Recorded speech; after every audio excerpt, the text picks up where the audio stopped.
Muy buenas tardes, compañeros. Nuestro grupo va a exponer sobre el sistema de contabilidad ambiental y económico, que por su sigla lo llamaremos SCAE. Bueno, el sistema de contabilidad ambiental y económico contiene los estándares acordados a nivel internacional sobre conceptos, definiciones, clasificaciones, reglas de contabilidad y tablas para producir estadísticas comparables internacionalmente sobre el ambiente y su relación con la economía. En otras palabras, lo que este sistema busca es una manera estadística de poder cuantificar todos los impactos que tiene el ambiente en la economía.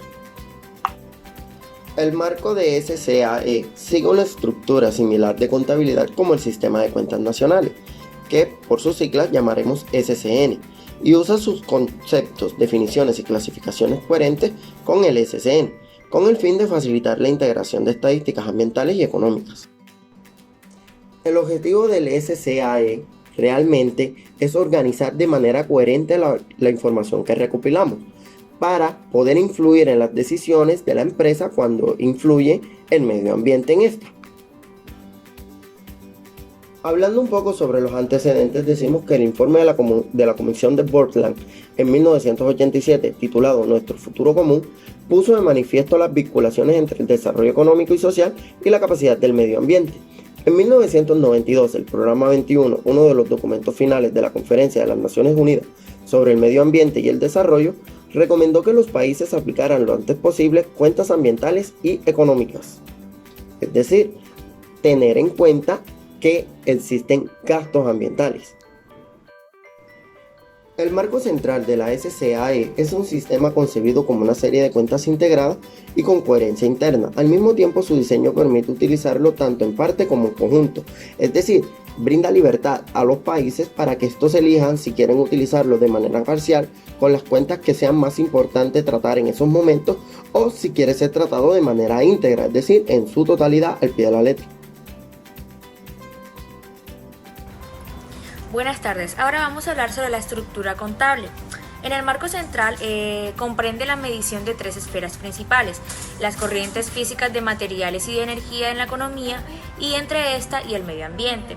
También las existencias de activos ambientales y sus variaciones y la actividad económica y las transacciones relacionadas con el medio ambiente. La medición de las corrientes físicas. Un aspecto fundamental de la medición es el empleo de unidades físicas para consignar las corrientes de materiales y de energía que entran y salen de la economía y las corrientes de materiales y de energía que se producen dentro de ella. Esas mediciones se denominan corrientes físicas. En términos generales, las corrientes que se dirigen del medio ambiente a la economía se consignan como insumos naturales, por ejemplo, las corrientes de minerales, las maderas, productos de la pesca y el agua. Medición de los activos ambientales. La utilización de insumos naturales por la economía está vinculada con variaciones de las existencias de los activos ambientales que generan esos insumos. Las cuentas de activos ambientales en términos a la vez físicos y económicos constituyen una característica importante del CAE. Medición de la actividad económica relacionada con el medio ambiente. Además de la medición de las existencias de activos ambientales y sus corrientes entre el medio ambiente y la economía, el marco central registra las corrientes que se vinculan con actividades económicas relacionadas con el medio ambiente. Son ejemplos de tales actividades los desembolsos para la protección del medio ambiente y la gestión de recursos y la producción de bienes y servicios ambientales como los artefactos destinados a reducir la contaminación atmosférica mediante el marco de medición de la SCN. Las actividades económicas realizadas con fines ambientales pueden determinarse separadamente para presentarlas en lo que se denomina cuentas funcionales, como las cuentas de desembolsos para la protección del medio ambiente. Principales cuentas y cuadros del marco del SAE. Los cuadros de suministro y uso, cuadros de suministro y uso monetarios. Los cuadros de suministro y uso monetarios entre diferentes unidades económicas en términos monetarios. Se compilan para exponer la estructura de la economía a nivel de las actividades económicas. Muchas de las corrientes de productos consignadas en términos monetarios se refieren al uso de insumos naturales provenientes del medio ambiente, por ejemplo, la manufactura de productos de la madera o actividades y desembolsos vinculados con el medio ambiente, como los desembolsos para la protección del medio ambiente. Las cuentas de activos. Las cuentas de activos tienen por objeto registrar las existencias iniciales y finales de activos ambientales en un periodo contable y sus diferentes tipos de variaciones. Uno de los objetivos de la contabilidad en los activos ambientales es el de evaluar si las pautas actuales de actividad económica están agotando y degradando los activos ambientales disponibles. La secuencia de cuentas económicas. En términos monetarios, los cuadros de suministro y uso y las cuentas de activos registran gran parte de la información que interesa para la evaluación de los efectos recíprocos entre la economía y el medio ambiente. Reglas y principios contables. En la contabilidad por partida doble y cuádruple, una de las características fundamentales de la contabilidad es la coherencia en el registro de las transacciones entre las diferentes unidades económicas. Entonces, con respecto a una única unidad económica, se aplica el principio de contabilidad vertical por partida doble. Este principio exige que respecto de cada transacción existan dos asientos. Se efectúa uno para la producción, el consumo, la inversión, la propiedad o la transferencia de bienes, que corresponde a otro que indica el aumento o la disminución del activo o el pasivo financiero. Como por ejemplo, la compra de pescado por un hogar, que se reflejará tanto en un aumento de consumo como en una disminución de su efectivo, suponiendo que la compra haya sido pagada de este modo. Como el objetivo no consiste en la contabilidad respecto a las unidades determinadas, sino en la totalidad de todas las unidades existentes en la economía, el principio de contabilidad por partida doble tiene que ampliarse para lograr que cada transacción se registre por ambas partes de forma coherente. Esto se conoce con la denominación de contabilidad por partida cuádruple. De este modo, la compra del pescado por un hogar supone un aumento del consumo y una disminución del efectivo en el hogar, y al mismo tiempo también una disminución de las existencias y un aumento del efectivo para las empresas que vendió el pescado. Los cuatro asientos deben quedar registrados de forma que la contabilidad esté completa y equilibrada. Aunque todos estos asientos son necesarios en todas las cuentas en términos monetarios, en términos físicos no se consignan las respectivas transacciones, los activos fijos, si en este caso el dinero es en efectivo. Al momento del registro, uno de los requisitos de los principales de contabilidad por partida doble y cuádruple consiste en que las transacciones y las demás corrientes deben consignarse como ocurridas en el mismo momento en las diversas cuentas de ambas unidades participantes. Entonces, en las cuentas monetarias, el principio general es el que las transacciones se registran cuando se produce la transacción de la propiedad y nacen los créditos y las obligaciones correspondientes, o se transforman o se extinguen en este caso. Las transacciones internas de una unidad se registran cuando se crea, se transforma o se exige un valor económico. Este método respecto del momento del registro se conoce como el criterio de los valores devengados. Entonces, el factor fundamental que corresponde controlar respecto del momento del registro es el que, al aplicar en la contabilidad el criterio de los valores devengados, el momento de cada transacción puede no coincidir con el de la correspondiente transferencia del efectivo. Por ejemplo, si se compra un bien y la operación se factura para su pago en 30 días, el momento en que corresponde consignar la compra conforme al método de los valores devengados es la fecha de la compra y no la fecha de la factura. En las unidades de medida, en las cuentas compiladas en términos monetarios, todos los asientos deben expresarse en términos de moneda y por consiguiente lo mismo debe ocurrir con los elementos a partir de los cuales se forman los asientos. En la mayoría de los casos, los asientos son los valores monetarios en que se efectuaron efectivamente las transacciones. En otros casos, los asientos se estiman con referencia a equivalentes monetarios, para el consumo propio, o se evalúan para el costo de producción cuando no es del mercado. En las reglas y principios de valoración encontramos la valoración a precios de mercado.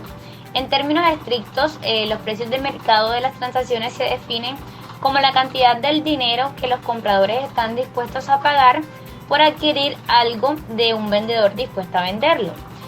Los intercambios deben efectuarse entre partes independientes sobre la base exclusiva de consideraciones comerciales. Entonces, esta definición permite distinguir los precios del mercado del precio general del mercado, que indican el precio medio de los intercambios de un bien, servicio o activo. Entonces, en la mayoría de los casos, los precios de mercado basados en la totalidad de las transacciones que efectivamente se producen se aproximarán al precio medio del mercado que acaba de describirse.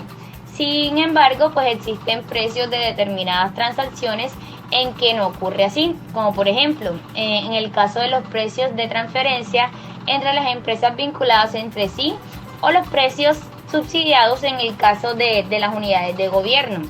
En estos casos corresponde realizar ajustes para aproximarse a los precios generales del mercado. En la medición de su volumen, entonces, para las estimaciones que se compilan en términos monetarios, las variaciones que sufren con el tiempo, el valor de los bienes y servicios, pueden descomponerse en dos elementos: los cambios de los precios y los cambios en volumen. Los volúmenes no son equivalentes a medidas del volumen físico de los sólidos, líquidos o los gases, sino que se refieren a una noción económica de volumen que abarca los cambios tanto cuantitativos como cualitativos de todos los bienes, servicios y activos. Así como, por ejemplo, el concepto económico de volumen comprende los aumentos del número de automóviles producidos o la masa respectiva, como las mejoras en su calidad. Entonces, la medición de la actividad económica en volúmenes en lugar de valores se denominan habitualmente medición de precios constantes. Las medidas de volumen tienen especialmente importancia para la medición del crecimiento económico, que se interpreta por lo general como el volumen de los aumentos agregados fundamentales, como el Producto Interno Bruto. Entonces, la compilación de las mediciones de volumen se efectúa por lo general eliminando los efectos de las variaciones de precios de una serie cronológica de transacciones sobre los productos, corrientes de ingresos o los valores de activos. En condiciones ideales se consideran en conjunto datos detallados sobre la variación de precios de determinados productos o activos para establecer índices de precios que corresponden a la variación de los precios de los productos o los activos que interesen específicamente. Cuentas de activos. Estos son los elementos de valor para la sociedad. La economía los define como objetos de valor que también pueden dar insumos para procesos productivos. Actualmente, elementos del medio ambiente y los insumos que presta a la sociedad y a la economía son un valor intrínseco. Utilizamos activo ambiental para aludir a la fuente de estos insumos, cuya medición puede efectuarse tanto en términos físicos como en términos monetarios. Ahora hablaremos de los activos ambientales en el marco central de las SCAE. En este marco, el alcance de los activos ambientales se determina sobre la base de los elementos que componen al medio ambiente. Están aquellos elementos que generan valor para su uso en la actividad económica. En general, los recursos pueden extraerse o trasladarse de modo para su utilización directa en la producción económica. El consumo o la acumulación, como las planicies, las aguas que los conforman, el espacio al momento de hacer las actividades económicas. Ahora la clasificación de los activos ambientales en el marco central que se expone está centrada en cada uno de los elementos. Para cada uno de estos activos ambientales es preciso establecer una frontera de medición en términos físicos y en términos monetarios para los fines de la contabilidad de activos. En el marco central, el volumen del agua de los mares no se considera comprendido en los recursos hídricos porque esas existencias son demasiado voluminosas para que tenga sentido incluirla con fines de análisis. La exclusión de los mares a base de recursos hídricos no limita la medición de los activos en cuestión al mar, como los acuáticos, que incluyen la población de los peces de alta mar, donde cada país tiene derecho a la captura de ellos, ni los minerales y energías del lecho del mar. El volumen del aire de la atmósfera tampoco está comprendido en los activos ambientales en el marco central.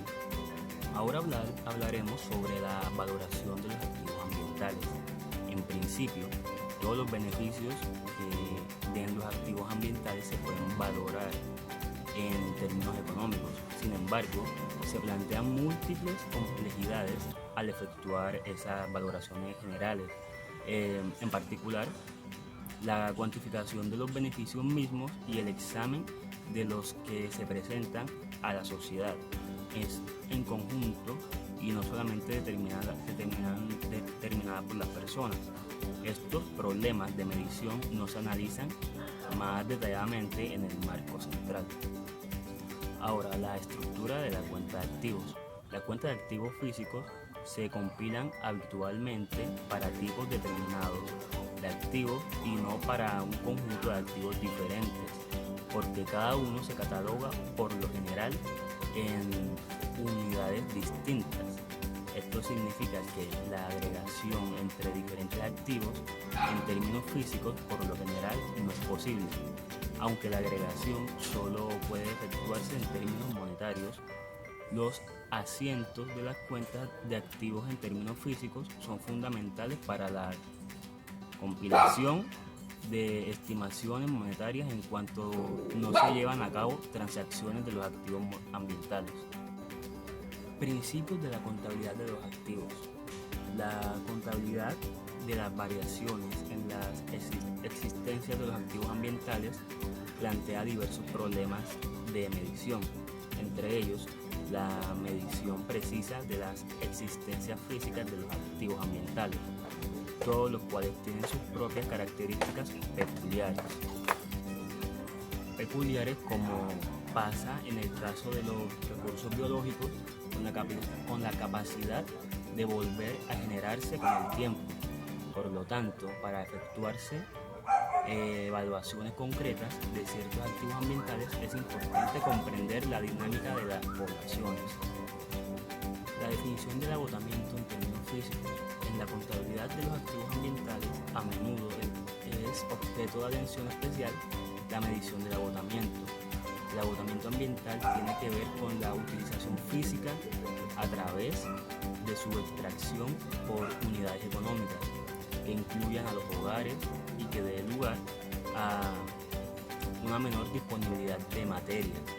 El agotamiento no significa cabalmente todas las variaciones posibles de la existencia de un activo durante un periodo contable, por lo que no se debe vincular directamente con la medición de la sostenibilidad.